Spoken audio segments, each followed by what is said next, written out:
Here is your glute challenge in real time. So we're going to use a thick band.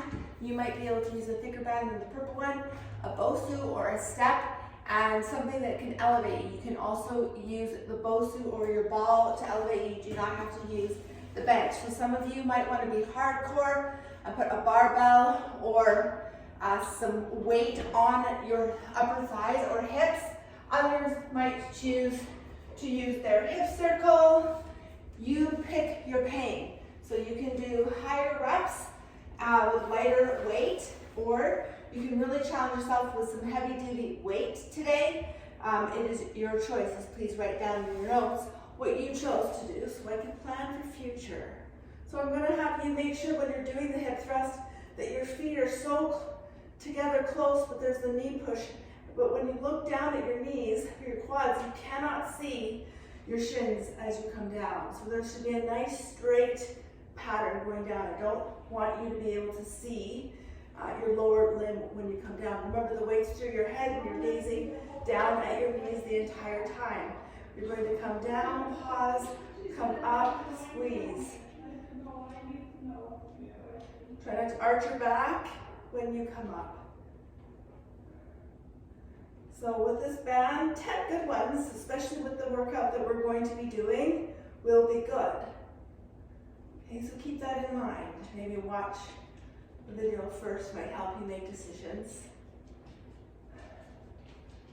As long as the last two feel somewhat of a challenge.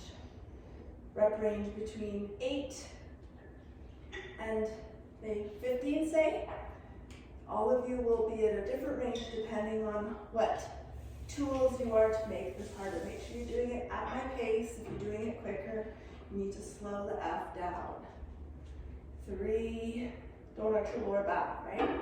Keep your back straight so your glutes are doing the work, not your lower back. Last one, come down nice and slow. Sorry about the sun. Actually, I'm not really sorry about the sun. It's glorious. It's just not the best for lighting.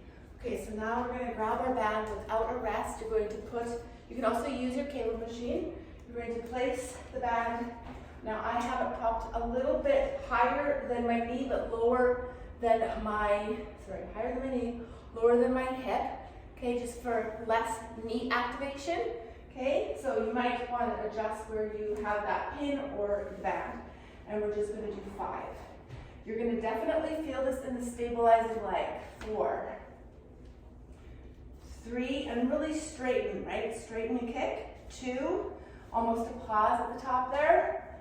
And 1, now before we switch legs, you're going to put the stabilizing leg on the BOSU or your step. Hold weight if you want. And we're doing elevated or increased range of motion back lunge. So I really want you to use the fact that we've elevated your front foot and getting that back knee down. Make sure your knees dropping straight, not dropping in. For 3, you should feel this in the right butt. 2, and 1. So we switch to the other leg. Right butt is on fire. Love to feel that. Other leg, here we go. Extend and down. So you will feel it in the stabilizer as well. If your efforts equal the stabilizing effort, meaning if you're extending and squeezing as hard as you possibly can, you should also feel this in the leg you're kicking, obviously.